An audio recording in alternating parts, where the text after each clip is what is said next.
Abriu.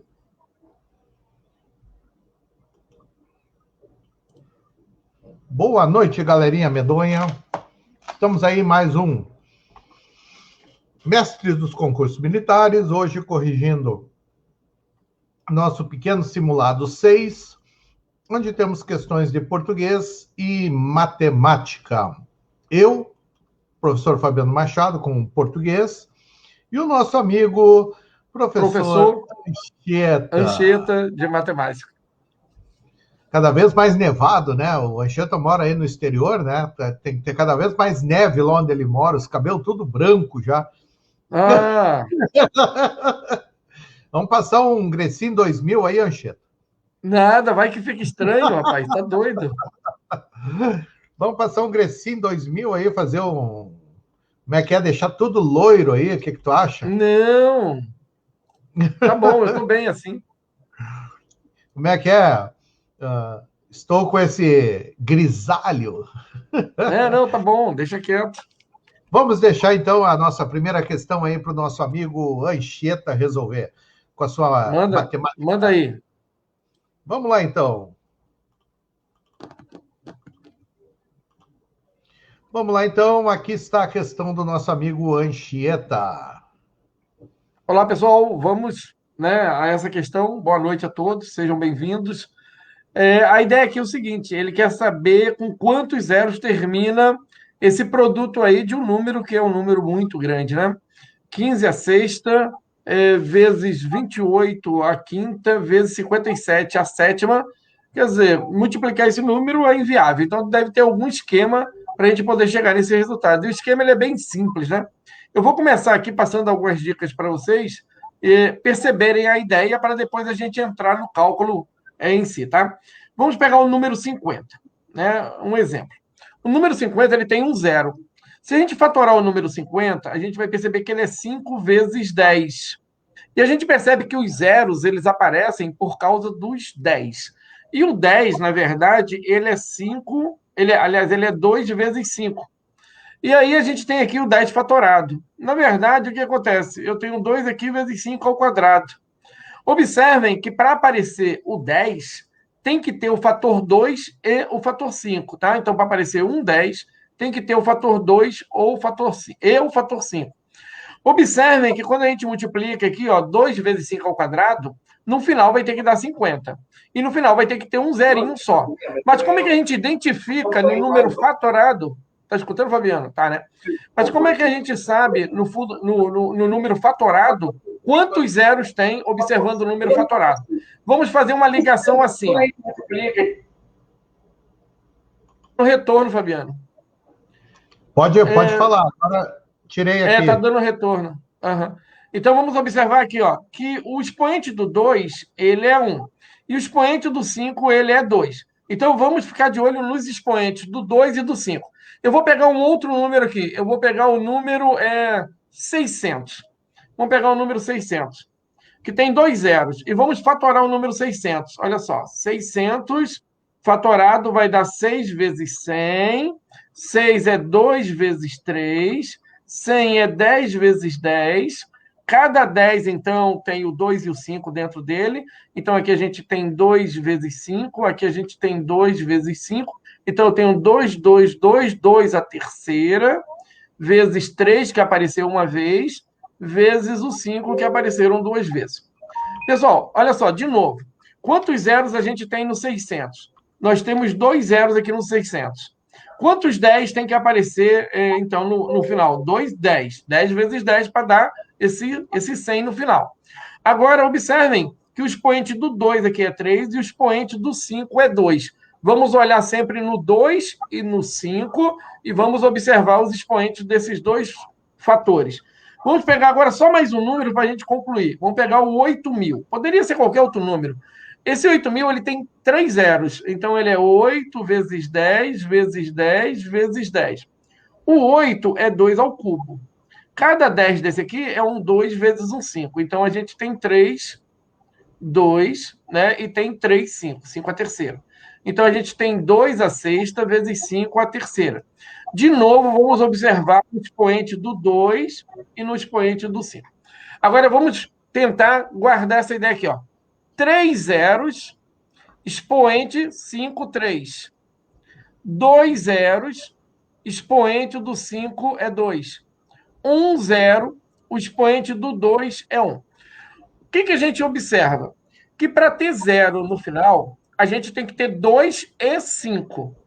Mas quando a gente olha para o fator 2 e olha para o fator 5, aquele que tiver menor expoente indica quantos zeros tem no número. Então, aqui, quem indica a quantidade de zero é o 2, que tem expoente 1, 1 zero. Aqui, quem indica quantos zeros que tem lá no número, 600, é o 5. 5 elevado a 2, 2 zeros. Aqui, quem indica quantos zeros tem em 8.000 é o 5 a terceira, 3 zeros. Então, entre 2 e 5, nós vamos olhar para o 5. Aliás, entre 2 e 5, nós vamos olhar para quem tiver o menor expoente, 2 e 5. Quem tem o menor expoente desses dois fatores é a quantidade de zeros que a gente tem no número. Bom, vou voltar para o nosso número agora. Nós temos 15 a sexta, vezes 28 a quinta, vezes 55 a sétima. Nós precisamos descobrir quantas bases, quantos fatores 2 e 5 nós temos. E aquele que tiver menos expoente, menor expoente, entre 2 e 5, o fator que tiver menor expoente, indica quantos zeros a gente tem. Então, vamos lá. Fatorando 15 aqui, a gente vai ter 3 vezes 5, que vai dar 15, elevado a sexta. Fatorando 28, vai dar 4 vezes 7. 4 é 2 ao quadrado vezes 7, 28, elevado a quinta. Fatorando 55, a gente tem 5 vezes 11, elevado a sétima. Aqui a gente tem 3 a sexta, aqui a gente tem 5 a sexta, aqui a gente tem 2, 2 vezes 5 vai dar 10, aqui a gente tem 7 a quinta, agora a gente tem 5 a sétima e tem 11 a sétima. Agora vamos lá, juntando aqui, o 2 está elevado a 10, o 3 está elevado a 6, né? O 5, nós temos duas bases 5 aqui, ó, 5 a sexta e 5 a 7. Então, 6 mais 5 vai dar 13. Então, aqui eu tenho expoente 13. Vezes 7 elevado a 5. Vezes 11 elevado a 7. Aonde que a gente vai olhar? A gente vai olhar no expoente do 2 ou do 5. Então, vamos lá. O 2 aqui tem expoente 10. O 5 tem expoente 13. Quem tem menor expoente indica quantos zeros tem no final. Então, o 2 tem 10, né, expoente 10. Então, isso indica que nós temos 10 zeros no final. E 10, então, a gente descobre aqui, a gente percebe que está na letra A. Então, é isso, pessoal. Quantos zeros termina um número? Nós temos que fatorar esse número, perceber ali os fatores 2 e 5 e olhar para os expoentes dos dois. O que tiver menor expoente vai indicar quantos zeros tem aquele número no final. É isso aí, Fabiano. Grande, Anchieta. Vamos lembrar o pessoal, Anchieta, que sexta-feira tem aula aí dos mestres, né? Tema gerador, o nosso tema gerador é histórias quadrinhos? Em quadrinhos. Histórias em quadrinhos. Nós vamos falar aí sobre a Segunda Guerra Mundial, o livro Maus, sobre o Capitão América, aí, ó. Então, nós vamos trazer essas histórias em quadrinhos aí para poder discutir com o pessoal o nosso tema. E não esquecendo que a semana que vem, né? Vamos dar já essa dica aí, Anchieta. Semana que vem nós vamos sortear aí, né? Os livros do professor Anchieta. Vou pegar. Espera aí que eu vou pegar. Pega aí, mostra aí. Aí, ó. Aí, então a galera aí já pode ir chamando os amigos aí que vai ter sorteio. E lembrando que hoje eu postei aula de língua portuguesa nos grupos. Amanhã eu vou postar uma aula de literatura. Hoje eu postei português, né? Amanhã irei postar literatura. E na quinta-feira o professor Anchieta também vai disponibilizar aula aí no grupo aí para ajudar o pessoal. Vamos lá, vamos trabalhar a primeira questãozinha aqui de português aqui, ó. Olha só, galera. A primeira questão é uma questão que diz assim, ó. Afinal, Stray quer dizer o primeiro canudo retrátil reutilizado no mercado está arrecadando fundos através do Kickstarter. A vírgula colocada depois do sujeito está. Olha só, ele está me dizendo o seguinte. Eu vou ter que verificar por que essa vírgula aqui Deixa eu só mudar a corzinha agora. Agora eu tô chique igual a Anchieta, né, Anchieta? Agora não é só o Anchieta que tem mesa, né? O Gordinho também, né? Tem a sua mesinha aqui para trabalhar. Olha só. Tá chique agora, hein? Tá Ó, metido, Fabiano. eu ainda vou ter que pegar o jeito aqui, porque eu não tô. Não sei manusear muito bem isso aqui ainda. Sou meio chucro. Ó, aqui, eu tenho duas vírgulas, ok? Então, ele me diz o seguinte: a vírgula colocada depois do sujeito. Aqui está o sujeito, afinal, stray. Ela está o quê? Eu vou ter que analisar. Eu não posso utilizar vírgula para separar o sujeito do verbo. Ok, mas se eu estou olhando aqui, ó, está arrecadando fundos através do Kickstarter, a minha oração está completa, então ela está certa. Então, incorreto eu já posso tirar. Agora eu tenho que ver o seguinte, eu tenho um que aqui, ó. Esse que está retomando o sujeito. Então, Kickstarter diz ser o primeiro canudo retrátil reutilizável do mercado. Então, ele está funcionando aqui como um pronome relativo. Ele está correto, tá? Se ele funciona como pronome relativo me introduz orações subordinadas adjetivas. Ele não é vocativo, tá? E ele não é uma oração subordinada adverbial. E sim, ele é o quê? A vírgula está ali para separar uma oração subordinada adjetiva explicativa. A explicativa sempre vem com vírgulas. Está aí a dica aí, ó. Questão aqui, a correta é a letra C. Legal, né, Anchieta? Trabalhar Legal, com isso aqui bacana. né? Então agora Bacana, Fabiano. vamos trazer de novo o seu Anchieta aí com as suas questões de matemática. Pronto? Pronto. Então vamos lá. Sendo a raiz quadrada do número 256 mais 1040 vezes 1008, b ao quadrado igual a b menor do que zero, b é um número negativo, calcule a raiz quinta de b. Então vamos lá. Primeiro vamos calcular o a aqui, ó. A é um número igual à raiz quadrada de 256 mais 1040 vezes 1008, tudo isso dentro de uma raiz. Fabiano, esse número é muito grande, né? Então, numa prova fica um pouco difícil multiplicar 1040 por 1008, né? Dá um trabalho danado. Então, tem que ter uma dica para sair disso aqui um pouquinho mais rápido. Então, vamos a essa dica. É assim, ó. Pessoal, numa prova inviável, a gente tem que entender o seguinte, né? Antes de tudo, que o A é um número positivo, tá? Esse A que a gente está calculando aqui, obrigatoriamente, ele é um número positivo. Por quê? Porque de dentro de uma raiz quadrada, o resultado de qualquer coisa que esteja aqui dentro tem que ser positivo, tá? Essa é a ideia básica, então, das raízes de índice par. Raízes de índice par resultam números positivos. Por exemplo, a raiz de 9, obrigatoriamente, é 3. A raiz de 16 é 4. Não é mais ou menos 4, né? Então, as raízes de índice par, a raiz quarta do número 16.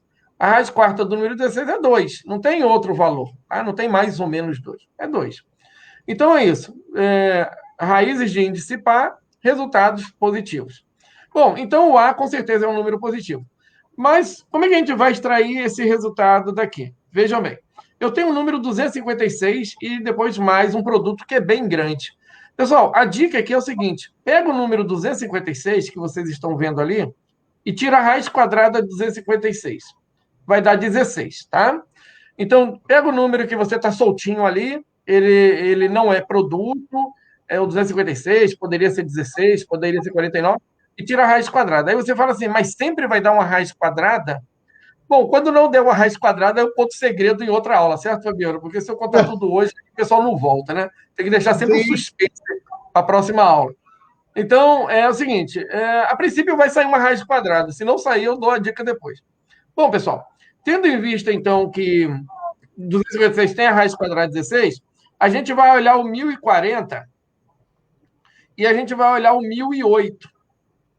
E usando esse 16, a gente vai pensar assim, peraí, 1024 mais 16 dá 1040, Fabiano. E 1024 menos 16 dá 1008. Então a gente percebe que esse mesmo 16, que é a raiz quadrada de 56, também ajuda para encontrar o 1040 e ajuda a encontrar o 1008. Aí a gente vai ter esse número aqui, ó, 256. Eu não vou mexer nesse número aqui, eu vou deixar ele aqui, 256. Mas agora, no lugar do 1040, eu vou colocar 1024 mais 16, e no lugar do 1008, eu vou colocar 1024 menos 16. Aí aqui, ó, vai ficar assim. Tá? Ficou um pouquinho ali meio apertadinho, mas dá para entender. Deixa eu puxar para baixo aqui um pouquinho assim.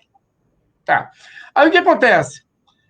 O que eu criei aqui embaixo, Fabiano, é um negócio que é bem bacana nos produtos notáveis. O que diz os produtos notáveis? Diz assim: se eu tenho um número A mais um número B e multiplico esse A por menos B, o resultado disso é o quadrado do primeiro menos o quadrado do segundo. Tá? Então, sempre que a gente tiver o produto de uma soma por uma diferença de coisas iguais, A e B e A e B, o resultado é quadrado do primeiro menos quadrado do segundo. Isso é produto notável.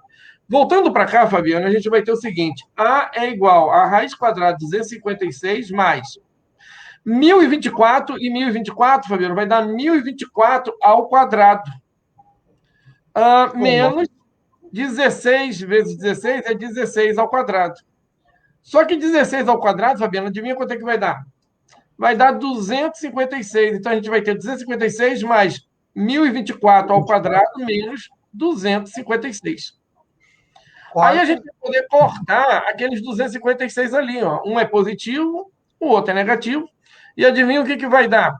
Vai sobrar A é igual a raiz quadrada de 1024 ao quadrado. Ora, se eu cortar esse 2 com esse raiz aqui, vai me sobrar 1024.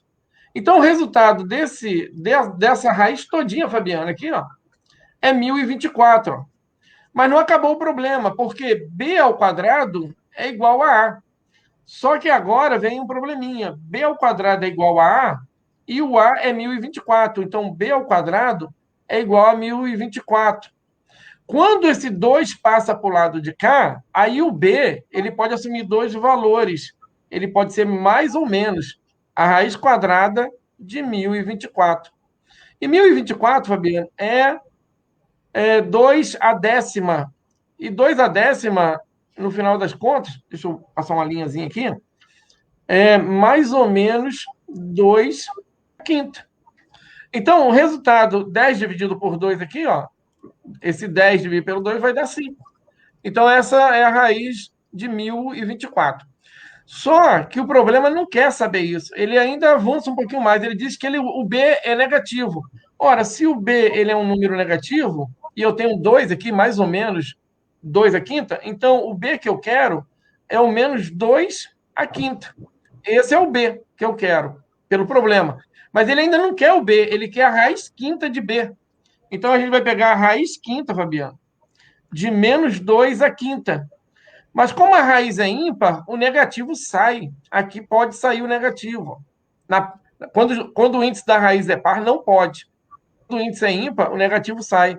Vai ficar menos raiz quinta de 2 a quinta. Aí a gente pode cortar esse 5 com esse 5. A gente vai ter menos 2. Então o resultado disso aí tudo é menos 2. E menos 2 está lá na letra D. Então fica aí essa dica, né? É algo assim que, se alguém nunca viu, não é na hora da prova que vai sair, então é bom ter essa base antes. E fica aí mais uma dica que é relevante aí para resolver problemas difíceis. Legal essa questão, bem interessante. É bem bacana.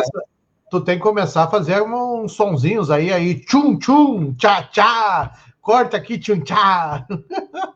Vou fazer. Vou me aperfeiçoar. Começar a aloprar aqui, tchum, ali, tchá e tchá, tchá. Tá louco? Vamos lá, então. Vamos ver mais uma questãozinha de português aqui. Agora nós estamos com as tecnologias, né?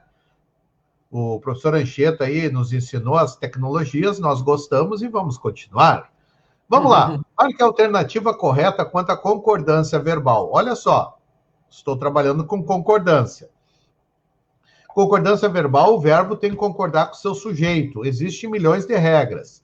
Então, vamos lá. Olha o são aqui, ó. Vou marcar os verbos. São, descarta-se, haverão, deixaram e são. Aqui estão meus verbos. Vamos pegar outra corzinha aqui agora. Pegar um azulzinho aqui. Um azulzinho. Vai ficar bonito. Eu vou ver os sujeitos dessas orações. Olha aqui a primeira. 1 milhão de canudos plásticos são mais que os oceanos podem suportar. 1 milhão. Aqui, ó, é singular. Então, 1 milhão de canudos plásticos é mais do que oceanos podem suportar. Tá? Então, aqui estaria errado. Descarta-se ainda milhares de canudos plásticos anualmente. Eu pergunto para o verbo, o que se descarta-se? Milhares de canudos plásticos. Então, aqui, ó, é descartam-se. Estaria errada também. Haverão montanhas de resíduos plásticos nos oceanos, dos quais os canudos são apenas partes. O verbo haver, no sentido de existir, tá? Ele é impessoal, ele vai ficar na terceira pessoa. Então, haverá montanhas. Então, o verbo está errado aqui também. Mais de um, ó, mais de um, é uma expressão. Já deixou de consumir canudos descartáveis. Então, não é deixaram, é deixou. E aqui, ó, o são, ele vai fazer o quê? O sujeito dele é os reutilizáveis de metal ou vidro. São. Então, a resposta correta está aqui. Letra E, que a minha concordância verbal está correta. É uma questão tranquila, porém eu tenho que saber os conceitos de concordância verbal, onde a concordância vai se dar através do quê? Do sujeito. Tá? Ô, letrinha bonita, hein, Ancheta?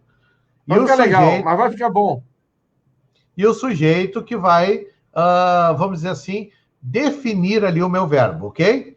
Vamos passar de novo aí para o nosso amigo Anchieta. A letrinha até a metade do ano aí tá boa. Tá aí, ó. Agora aí o Anchieta vai trabalhar os seus triângulos aí. Geometria, né, Fabiano? Ei, essa é bonita. Vamos lá, pessoal. Aqui é o seguinte, antes de resolver, eu vou dar uma dica para vocês. Essa questão resolve sem cálculo nenhum, tá? Só de bater o olho nela aqui, tu já diz qual é o resultado. Mas eu vou te ensinar primeiro por que chega nisso. Depois a gente faz o cálculo. Então, aqui diz assim, ó, no triângulo ABC da figura, ABC, esse triângulo aqui, ó, C e B aqui, ó, ABC. D, E e F são pontos médios. Então, aqui o D é um ponto médio do lado, E é um ponto médio e F é um ponto médio. São ponto médio, então essas linhas AF, CD e BE são medianas, tá? Então, esse G aqui é um pontinho bem especial para a gente. Ele é um ponto notável do nosso triângulo. Então, ele fala aqui que são pontos médios. Se a área do triângulo ABC é 24, determine a área do triângulo ADG, que é essa área que está aqui pintadinha, tá de outra cor, cinza, né? Vocês estão vendo aí.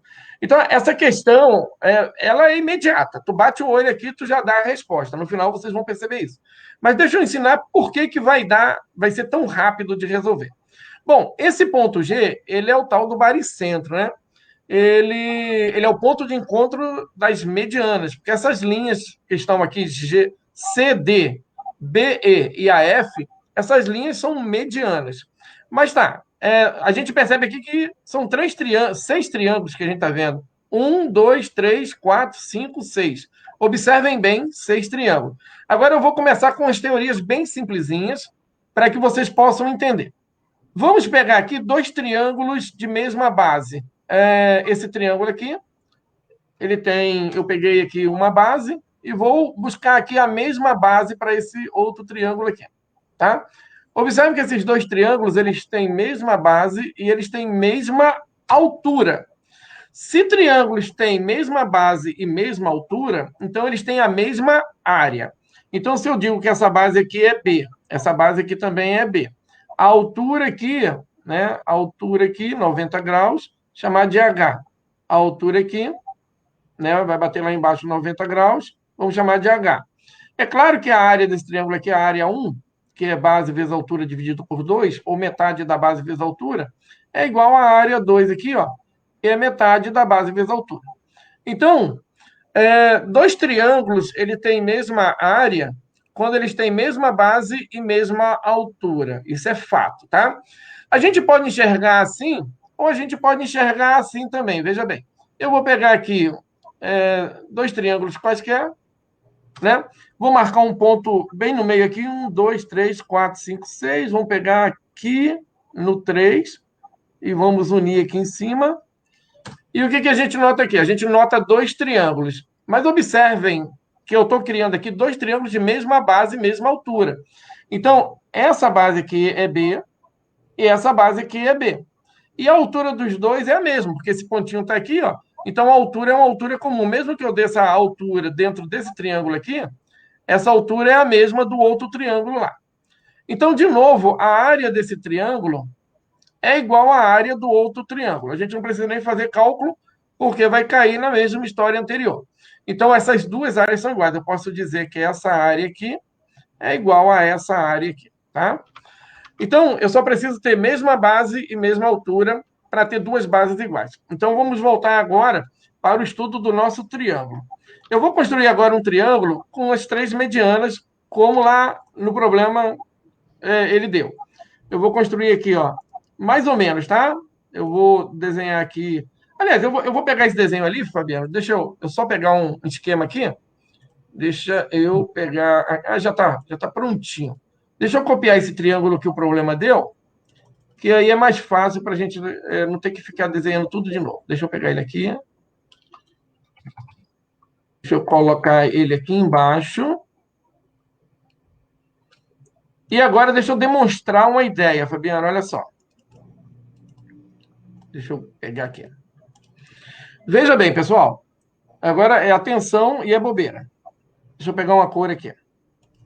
A área desse triângulo aqui que eu estou colocando uma bolinha vermelha é igual à área desse triângulo aqui que eu estou colocando uma bolinha vermelha. Por quê? O problema disse que esse segmento aqui é igual a esse.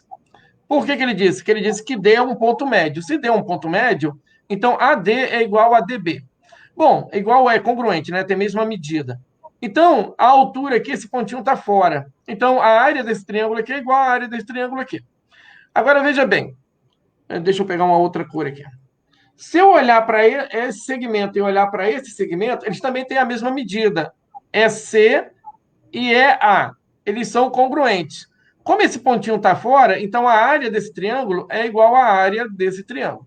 Então, essas duas áreas são iguais. E do outro lado vai acontecer a mesma coisa. Eu tenho aqui esse lado igual a esse. Ele falou isso, que F é ponto médio. Então, esse pontinho está fora, então a área desse triângulo é igual à área desse triângulo. Então, as cores iguais representam áreas iguais. Agora eu vou fazer um negócio bem simplesinho da gente perceber. Veja bem. Eu tenho aqui duas bolinhas azuis. Eu vou colocar com bolinha mesmo, Fabiano.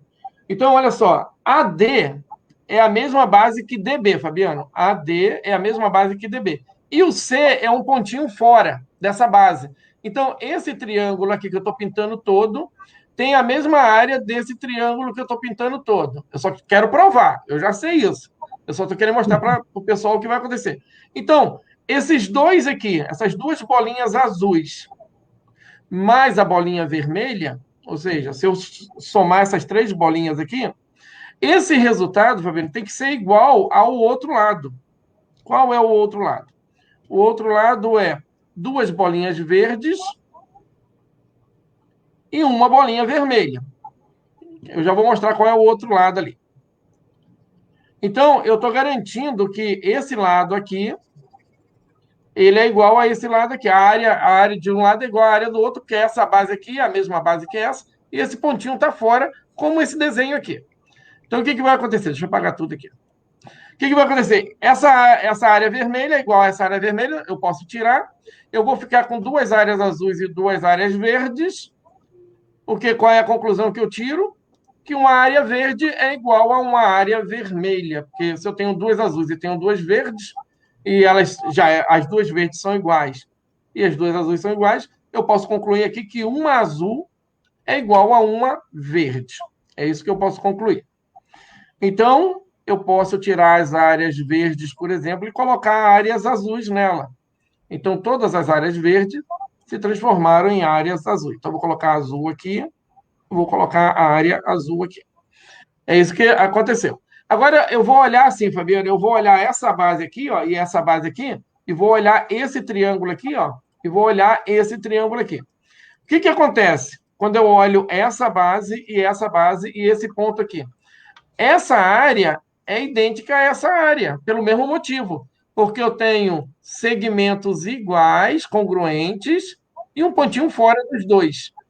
Então, eu posso dizer agora que eu tenho um azul e dois vermelhos. Olha só, eu posso dizer que eu tenho um azul e dois vermelhos. Vou colocar aqui, ó. Aliás, um azul e dois vermelhos, né?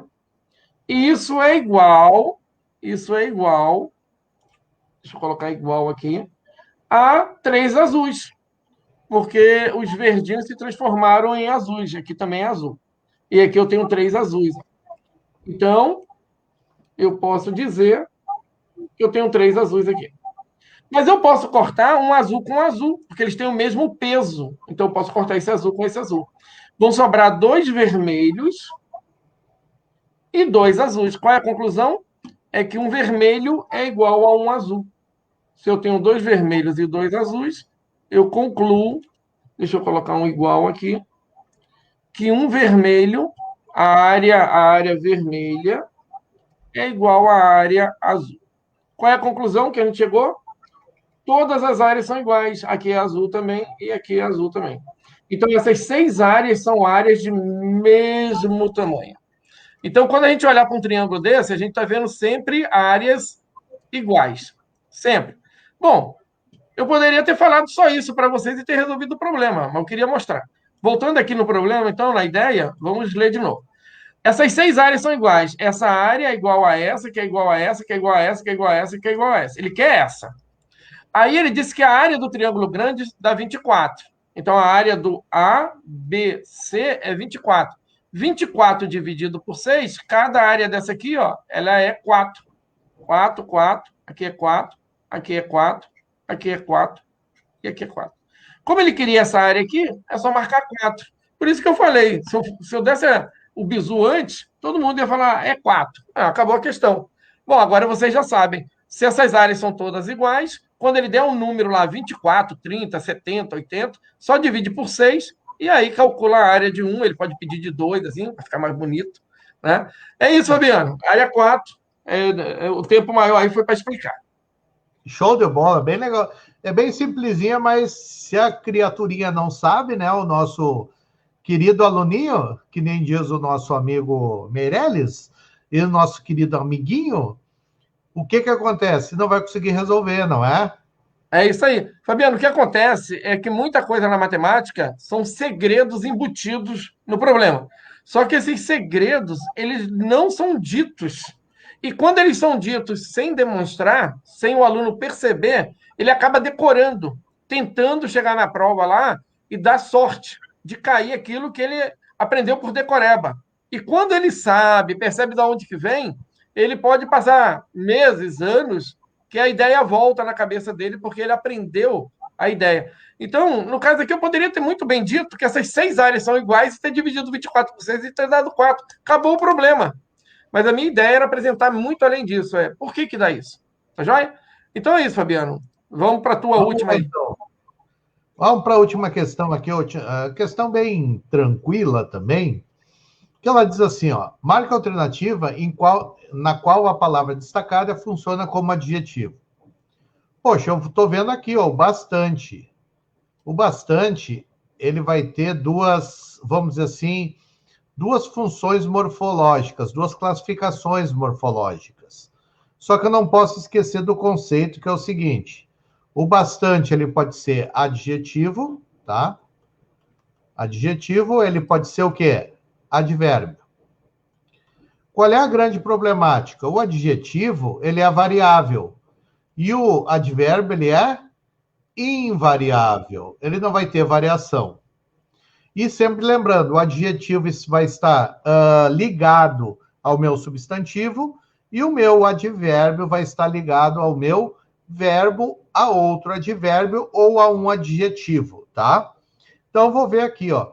Qual é o grande bizu aqui? É tentar trocar por muitos, tá? Ou muito. Os canudos poluem bastante, muito. Então, aqui o verbo poluir está ligado ao ele. Então, aqui eu tenho um advérbio. Então, já não é a letra A. As ações individuais são bastante significativas. São muito significativas. O bastante está ligado ao verbo são. Também não é. Algumas pessoas preferem ou necessitam bastante dos canudos. Aqui, ó, aqui o bastante eu posso trocar ele por muito dos canudos.